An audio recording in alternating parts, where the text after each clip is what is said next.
Hello everyone, Pantoufleee here today for a new video in which we are going to discuss boosters and more specifically how to use them efficiently. I'll divide this video in 3 different points so it's easier to understand. First, we'll talk about the different kind of boosters. Then, how to use them and combine them regarding your skill level. And finally, we'll finish with some tips to make them even more effective regardless of your stats. So, concerning the first point, Wargaming implemented a several number of boosters through the years. We have, for example, credit boosters that will grant you more credits at the end of the battle, crew XP boosters that will increase the experience your crew gain from battle, experience-free boosters that will increase the number of free experience you gain after a battle, the gold boosters that will grant you more gold after a battle depending on what tier you're playing, the experience boosters that will increase the experience you gain by playing a tank, experience that will allow you to unlock modules. Also, we have the cooldown boosters, but we're not really going to talk about it here. It's useless for this video. That will just allow your cooldowns to be reduced a bit in battle. And the victory multiplied by 5 boosters. I don't know the name, so I called it this way. That will grant you 5 times the experience you did in battle. All these boosters have something equal. They are all divided inside in 3 different categories of bonuses. Normal, the gray color, rare, the blue color, and epic, the purple color. The higher the rank, the better the bonus. In order to unlock higher boosters, you need to combine them and it's quite expensive.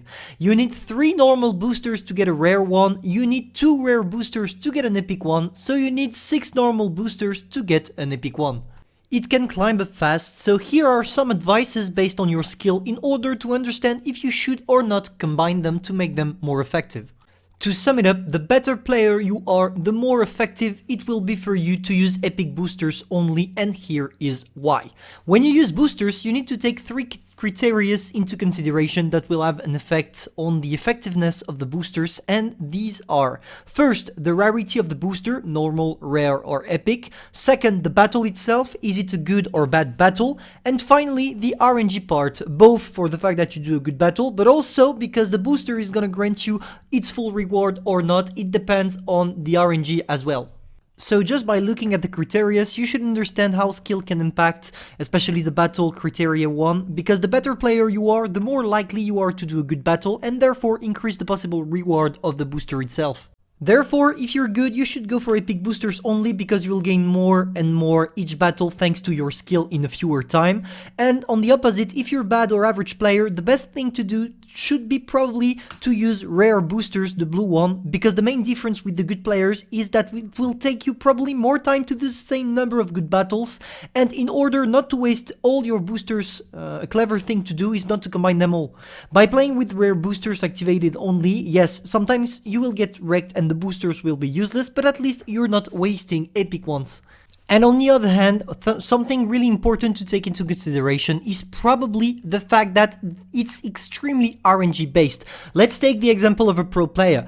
It's possible that the pro player fucked up 100 games at once while playing with epic boosters, and therefore he's gonna destroy his epic boosters for nothing. So yeah, clearly the RNG is extremely important. That's why even if I'm doing a guide on how to use boosters effectively, you are still inclined to completely say that this guide is bullshit, because of course if a bad player is playing only with rare boosters activated instead of epic and he does, I don't know, maybe 20, 30, 40 great games in a row, yeah, here it would have been better for him to use epic boosters.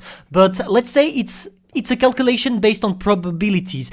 A good player has more probabilities to be able to do a good game than the average player or the bad player. And that's what I'm trying to highlight in this guide. That's why everything I'm saying here is still subject to change because of that RNG criteria. Now, let's talk about the last important thing, the combinations you can do to make your boosters even more effective. So, I'm gonna do a leaderboard for you to understand what I'm talking about here, but if you're using gold boosters, make sure to play tier 10 only, because these boosters grant you a 10 permanent gold bonus, and in addition, golds related to the tier you play. For example, if you play a tier 6 vehicle with a gold booster equipped, you will get 10 base gold plus 6 golds thanks to the tier you're playing. So clearly, if you go for tier 10 only while playing with gold boosters, it will grant you 20 gold all the time. And clearly, you are looking to make the more money and the more gold as possible, so play it tier 10. Also, concerning credit boosters now, use them with premium tanks only to maximize the profit, because credit boosters base their efficiency on your battle, but also on the credit coefficient of the tank you're playing, and premiums are known to have a way better credit coefficient than regular tanks. At the same time, you can combine combat XP boosters with free experience boosters, because combat boosters will grant you more XP post-battle, and the base to calculate free experience booster is the experience you do post-battle. So you will increase the number of free experience you're making if you're using both combat XP booster and free experience booster at the same time. Finally, if you only have free experience booster, make sure to use them on tanks for their first victory of the day, as it will increase their efficiency, but also you can try to combine them with multiplication 5 boosters. I don't really know the name, but you're gonna understand with the edit I'm gonna do. So yeah, that's my good combinations for the effectiveness of boosters. Hope you enjoyed. This video is now over. I think you all know by now how to use boosters effectively. If you have friends struggling with how to use them, or if they have any questions, you should send them this video. I'm gonna see you soon for a new video or stream, and take care of you, boys.